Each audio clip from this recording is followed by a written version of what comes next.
So before we flesh out, kind of want to flesh out the Dawak a little bit more since you two are both Mm. here. But before we get into that, it's a Go Bao is the Gub naming. gub bow, gub Mm. gub bow, So it's Go like a Go. gub gub go. bow. GobGobBao. Okay. So it's Are like a you able it's like a to? baptism.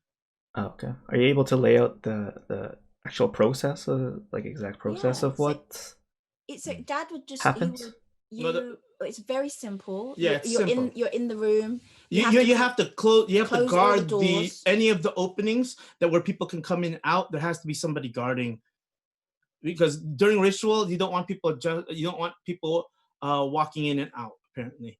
So Yeah. like during this ritual at least. Yeah. And go on. And then dad will take he would have butchered already the chicken Check the and check the gallbladder. gallbladder. He does the prayers over that the meat, Hmm. and then passes it out to the elders that are there. He would have called people in already to be witness to it. And then at that point, as he's saying the ritual, that's when he's deciding the name for the child, and he's just praying over the baby, and then he hands the baby over to the parents, Hmm. and then what does he do with the meat? The meat, then They just start to eat. then we hand it out to everybody It's else. shared, right? And then you're supposed to have some alcohol too. There's always alcohol. The alcohol is the amen to all the prayers. Mm. It's very simple. It was a very, very simple.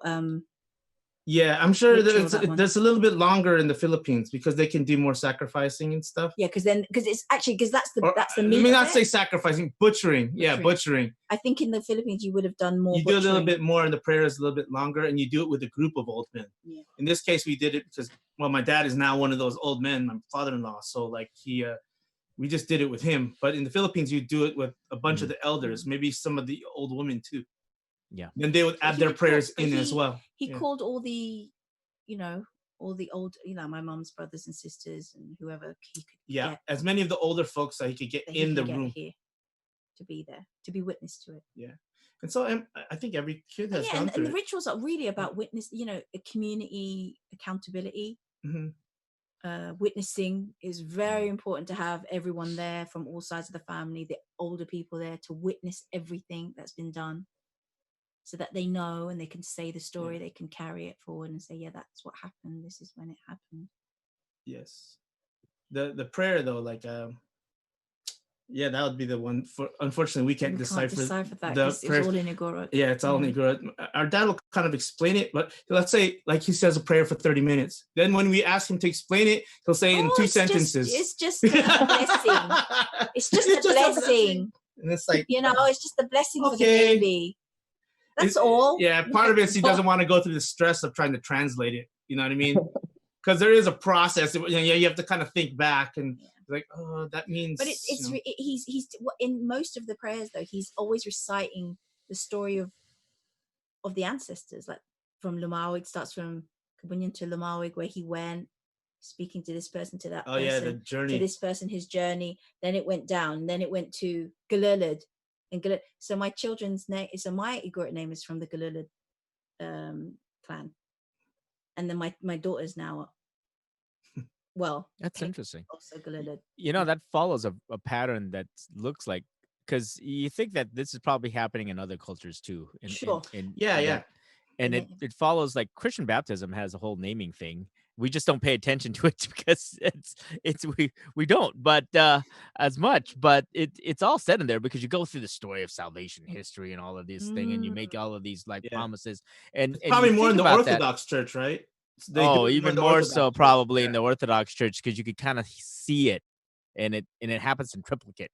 And it's very dramatic in the Orthodox church when there's a like baptism in Orthodox church. Oh yeah, man. 3 hours or so. It's long. Yeah. But there's a process in that. But there's also the intention of naming, and this happens in Jewish traditions too. So you think about it, it happens likely in other traditions, but we don't think about it as much because we've separated ourselves with the value of naming. We just look in a book now, or we come up with names like, what let me combine my name with your name, and that's I think that most people are trying to find meaning in the name though. Yeah, but I think it's different. I don't think we put that like whole thing I think it's interesting when you name that whole history, that the whole history of like of your people in that. Hmm. I think that's kind of interesting. It And you know what's cool about that story when they tell it? I've definitely heard Mhm. it. It's even super longer when they do bless a house.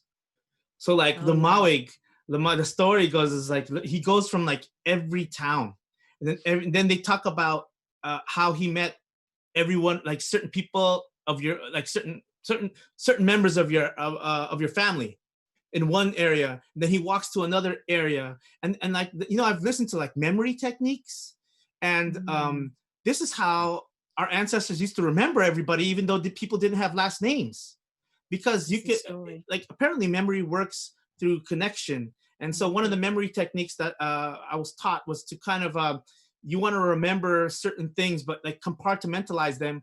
Like say, for example, use your house, and you can compartmentalize things in your bedroom, visualization, right? Compartmentalize things in the living room, the kitchen, and you put things you want to remember in different areas in your mind. Well, the old folks were already doing this in their oral stories. So like Lamawig was going from area to area, meeting your different ancestors, and then they talk about the story of like when he met and da da da da da, what and he it's did. like, wow, That is a memory technique. yeah, And that's that's a how memory that's why that technique. oral story has carried on and it's remembered. I'd say that the Ifugao people are very good at this, though. They have been more from my observation. I know some people from our area might get pissed off if I say this, but just from my observation, like because in their areas, they are really good at naming those genealogy, right? I mean, you experienced that, right, Jay? Like right. with your That is wife. true. And in fact, it'll take days to Yeah, name it all. It'll take days to Wow. name all of that stories, and there are old folks there who are consistently chanting this whole story. Yeah, um, Wow. to get to where you are now. And right. yeah, Right. it's pretty cool. It is cool, man. It's It's like this pretty whole cool. journey from place to place to place to, like you said, to get where you are now. And But it's a powerful thing if you're the recipient of that, of you're Yeah. participating in that process, that to hear those names, those that you're linked to, Mhm. if you, and for me now, knowing that I'm connected to not just me, my husband, my kids, that it goes on beyond us.